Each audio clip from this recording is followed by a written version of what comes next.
pentru lumea, eu sunt Bogdan și astăzi jucăm un draft simulator FIFA 16. O să facem o echipă de BBVA. Sunt cu prietenul meu Vlad și o să sperăm că o să îl avem măcar pe Messi sau pe Ronaldo. Se carcă. Așa.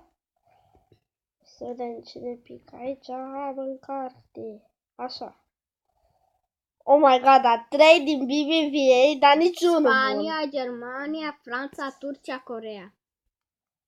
Asta din Franța. Ok.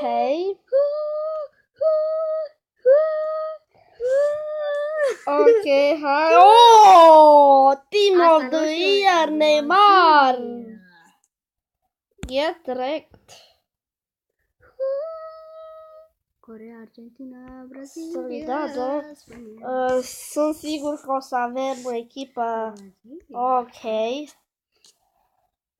Bine, nici chiar așa să fie. Portugalia, Argentina, Spania, Argentina, Italia. Perfect. Messi și Bale. Mai lipsește Ronaldo. Franța, stai. Nu, de ce? De ce? Ok. Bă! Ok, aici am pe Victor Ruiz. Da, filmez. Da, vai uite-te, da, Oh, ce s-a întâmplat. Vai să uite ce s-a întâmplat. Favorez. Ok. Hai să vedem portarul Diego Alves. Ok, aici ne trebuie ceva mai bun. Benzema 90 rating. Perfect. Mai trebuie Ronaldo și un fundaș central. Spania, România, Limon. Să vedem următorii jucători. Ce ne pică. Miguel Torres. Alege un turc. De ce turci?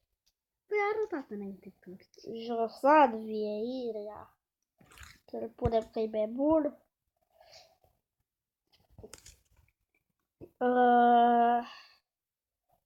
Kevin De Bruyne, totuși niciunul din BBVA. Să punem pe Miguel Torres. Ok. Aici o să-l luăm pe Samuel. Pune Statele Unite ale Americii. Ce nu nimic dacă e slabă echipa aia. Thiago Silva. Stai, e slabă, nu? Ce? Statele Unite ale Americii la fotbalul european. Fotbal european, bă. Păi, nu așa se numește. Când dai cu mingea. USA. Da, am văzut o echipă de jucat într-un campionat în America. Statele ale Americii. Ok. Și au fost prof. Parcă au fost prof. Ok. Aici să luăm pe Gaia. Și o să ne facem. Pune Statele Unite ale Americii. Nu. Ia, pe cine avem? Cine l-ai? Nu, vreau să văd cum îl cheamă. Vreau să văd cum îl cheamă. Uite, luăm rusul ăsta din Bundesliga. Ia ăsta cum îl cheamă. Ia să vedem cum îl cheamă. Alfredo. Unde citești? Alfredo Unde Morales. Aici, bă, sus. Și pe acesta este draftul.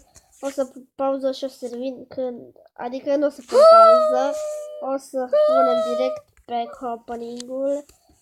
Și o să deschidem 10 pachete. Între care o să alegem câte un jucător. Păi pachetul acesta o să-l alegem pe Modric. Ok, pachetul acesta, oh my god. E greu de ales dintre Alan Shearer și Luis Suarez. Luăm pe Suarez. Ok, aici luăm pe Godin.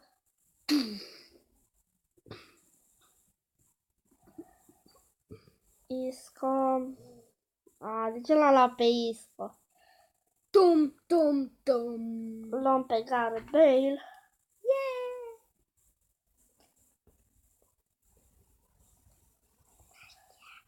Ok, aici luăm pe Team of the Season. Hai să luăm pe Thiago Silva. Și ultimul pachet. Pentru Michael, clar. Cam atât a fost cu acest episod. Eu am fost Bogdan. Nu uitați să dați like. Și cu mine? Da, Și cu mine? și la 5 vizionări o să Bă, facem și următorul episod. Vlad! Da. Pe data viitoare. Pa, pa. Pa, pa.